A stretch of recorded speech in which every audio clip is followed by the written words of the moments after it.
O Jeep Commander chegou ao mercado no ano passado, preenchendo um nicho interessante de mercado. A gente já falou há alguns meses da versão a diesel, a Overland. Hoje é dia de falar da versão Limited, a primeira das 4 que está disponível e também é uma versão de entrada, mas que vem recheada de itens de série. Vamos conferir. Saudações pessoal, essa semana a avaliação do Jeep Commander, sem dúvida nenhuma uma aposta certeira da marca, ele já vende muito bem no mercado, é uma opção para quem tem um Compass ou quem tem mais filhos e precisa de um carro um pouquinho maior que leva aí 7 passageiros. Assim como outros modelos da marca, ele traz essa identidade Jeep que é reconhecida à distância, né? Uma identidade que a gente vê no Cherokee, no Grand Cherokee, no Compass.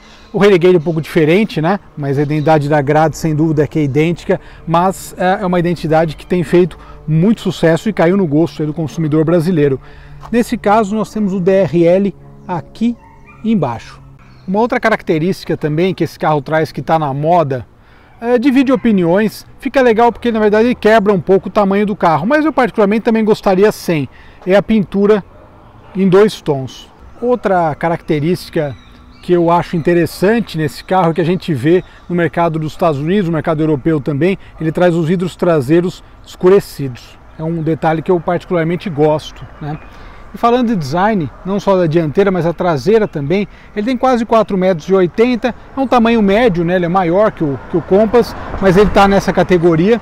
E o detalhe aqui também dessas lanternas niveladas aqui na parte de cima da tampa. Falando de espaço de porta-malas, nós temos aí um espaço que ele acaba variando, né? Ou você tem mais espaço com 5 passageiros, ou então com 7 lugares, como essa opção, você tem menos passageiros. Para recolher os bancos, você puxa aqui e tem a opção de 7 lugares, e o fechamento da tampa é feito por aqui e não pela tampa como a gente vê geralmente. No caso dessa versão nós temos rodas de 18 polegadas. Falando de espaço interno, nós temos algo que eu acho bastante interessante no Commander, que é o acabamento, o detalhe dos bancos, eu acho bem caprichado. Você pode ter o acesso para o banco traseiro, então aqui você leva 3 pessoas, ele tem esse recuo no banco, né? Então ele tem um espaço bom para 3 pessoas, saída de ventilação, entrada USB e também os passageiros aqui comandam a velocidade da ventilação, não a temperatura, mas a velocidade. O espaço dos 2 bancos, o acesso feito dos 2 lados, e o espaço é um espaço para crianças ou adultos que não tenham muita altura. Mas se você for andar num espaço, um curto período de tempo, né, um trajeto pequeno, dá para ir sim. E, logicamente, uma questão importante, ele regulariza os 7 lugares. Se você pegar alguém que tem 4 filhos, por exemplo, já não dá um Compass, ou seja, precisa de um carro que tenha efetivamente e regularmente 7 opções de lugar de passageiro. Falando de conforto ainda, nós temos a opção do banco elétrico para o motorista. O que eu falei de acabamento é exatamente aqui, né? Uma alcântara, uma camurça, mas ficou muito bem colocada mesclando com o corino. Eu gostei, acho que o acabamento é um ponto legal desse carro. Muito bem, chegamos à parte interna. Como eu falei, né, o acabamento é uma coisa que eu gosto desse carro. É um carro que tem realmente um nível de conforto legal. E aqui os detalhes, ó, do painel, realmente a Jeep deu uma caprichada, bem interessante, né? A gente vê muito plástico hoje em dia, mas é um tom de refinamento que caiu muito bem na versão. Aqui no volante, mais grosso, temos costuras também. A gente tem desse lado toda a programação do piloto automático adaptativo, então ele tem frenagem autônoma, ele tem um sistema de segurança bem completo em todas as versões. Como eu falei, essa é a primeira versão, mas ela vem muito bem equipada. E aqui as opções gerais, né? Ó, tá vendo aqui, ele abre uma opção geral que te dá uma parte mais aberta da visualização, e aqui você vai mudando. Vou falar do consumo também, né? Vai mudando, tem Apple CarPlay, a manutenção programada, enfim, ele te dá todas essas possibilidades. E uma coisa que eu gosto muito no Jeeps, né? Ele te dá níveis gerais, temperatura, tensão da bateria, temperatura de óleo, são coisas legais para quem gosta de carro. Tela de 10,2 polegadas, aqui multimídia de 10,1 polegadas. E aqui nós temos ar-condicionado de 2 zonas, o câmbio de 6 velocidades e aqui a opção Road Sport. A Jeep tem também o Jeep Traction Control, mesmo sendo um 4x2, para um off-road leve, digamos assim. Agora vamos falar de mecânica e depois a gente vai fazer as impressões e falar se esse motor 1.3 turbo dá conta do recado. E para fechar, o motor Turbo Flex, de 1,3 litro, com 185 cavalos, usado no restante da linha, que tem um desempenho interessante, eu vou comentar agora nas nossas impressões ao volante.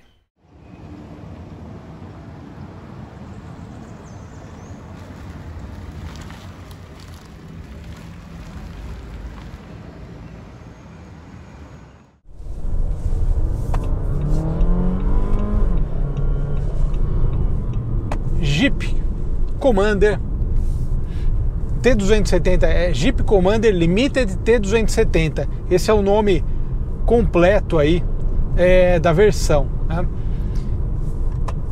Essa é a primeira dúvida que as pessoas podem ter em relação ao Commander 1.3, é justamente essa. O Commander 1.3 realmente é um carro que vai ter força para poder enfrentar o trânsito e principalmente a aceleração e retomada? A resposta é sim. Me surpreendeu porque a gente tinha testado lá em janeiro. Tem um caminhão aqui voando tudo. A gente tinha testado lá em janeiro a versão com o motor diesel, né, que é a versão mais forte e tudo mais. E há algum tempo já que eu estava com a curiosidade de andar no 1.3, né, porque a gente sabe que esse motor 1.3, esse novo motor da Fiat e da Jeep, né? Enfim, do grupo, ele é um motor bem acertado para outras versões, para o Renegade mesmo, ele é um motor que acertou bem o desempenho do carro, cobra em consumo, já vou comentar daqui a pouquinho sobre isso, mas de modo geral, esse é o som do aviso de ponto cego, mas de modo geral, o motor 1.3 ele entrega bastante força. Então, qual que é a sacada do downsizing? A gente já viu em outros carros. É você conseguir ter bastante força logo em rotações baixas e depois você deslanchar. Então, o que acontece com esse carro? Que ele deslancha, né? Inclusive, até se você tiver numa subida mais íngreme, quiser dar uma dosada no acelerador, é lógico que ele tem um lagzinho, mas entra logo, meu filho. Puta, tem gente que... bom, é isso, é que vocês não estão vendo. Mas enfim, então ele tem um certo lagzinho, então se você pisar de uma vez, logicamente vai distracionar. Mas, de maneira geral, devo dizer que esse motor, ele ficou bem acertado para cá. É logicamente que ele não é um motor a diesel com aquele torque mais abundante. Porém, graças a Deus saiu da frente. Mas, porém, ele tem um acerto bacana para a propósito do carro, ele está bem calibrado.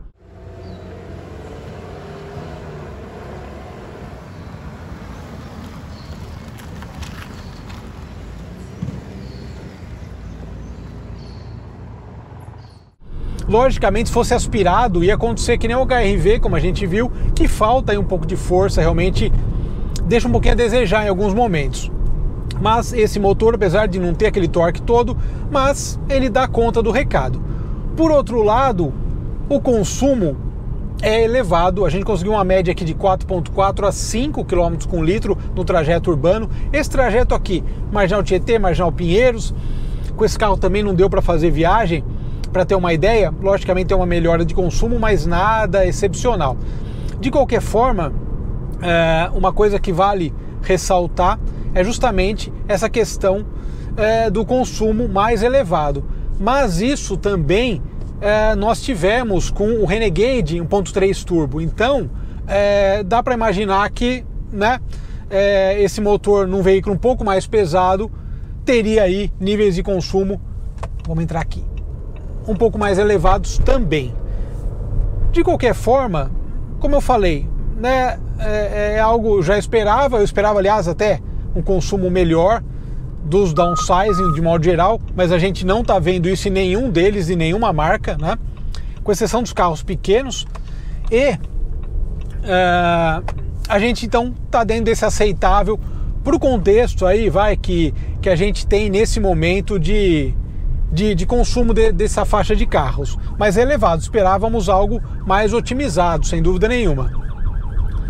A relação entre motor e câmbio é boa, transmissão de 6 velocidades, Então ele é um carro que deslancha bem, né, com a transmissão, sempre de modo geral no modo convencional, privilegiando aí torques mais, o torque em rotações mais baixas. Então você está andando aqui, ele está sempre numa marcha mais alta, justamente, né, buscando esse conforto até acústico também.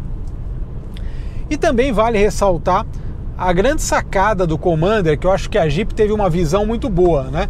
Como a gente sempre fala aqui, essa multiplataforma, ela é uma coisa bacana, né? Porque você acaba usando essa mesma plataforma para fazer Toro, fazer Renegade, fazer Compass, e o Commander também, né? Ela é multiplataforma, ela pode ser estendida, tá? Ela pode ser ajustada em diferentes propostas.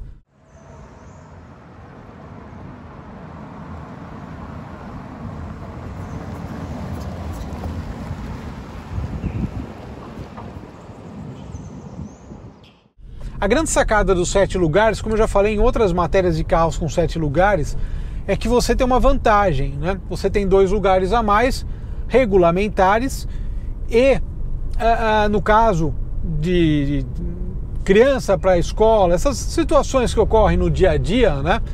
De famílias e tudo mais, acaba resolvendo a questão. Você vai levar mais 2 colegas do filho na escola, e vai para uma festinha de aniversário, ou seja, casa bem, e você pode levar regularmente, porque não estamos mais nos anos 80, onde você ia enfiando várias crianças, inclusive no porta-mala das Station Wagons, outra época, claro.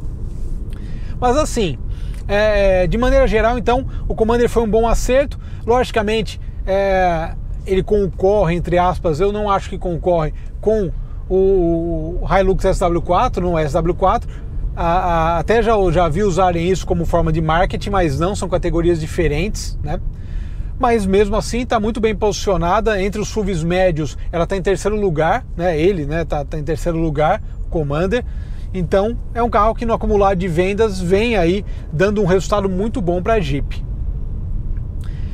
A despeito então do consumo, o restante do carro eu gostei. Eu acho que tem uma diferença de preço. Essa é a primeira versão, como a gente viu, em termos de segurança, ela já é repleta de itens de série, ACC e tudo mais. Uma coisa que tem nos carros que eu não gosto muito, a questão do acerto do ajuste de faixa. Quando você está com ele ativado, você percebe que o carro ele fica com o volante um pouco estranho. Na verdade, ele está lendo a faixa e está buscando ficar dentro de uma faixa. Se a pessoa não conhecer isso em todas as marcas, não souber que o carro tem esse recurso, ela vai achar que o volante está com alguma coisa. Então muitas vezes eu até desativo essa questão para poder ter mais conforto, no meu ponto de vista. Mas é um item de segurança também aí a mais, logicamente. Obrigado pela audiência, Marginal fluindo hoje, que maravilha. Estamos indo pegar nosso próximo veículo de teste, que é um Ford Bronco Sport, e seguimos aí nas gravações com a graça de Deus. É isso aí. Obrigado pela audiência, um abraço, pessoal, até mais.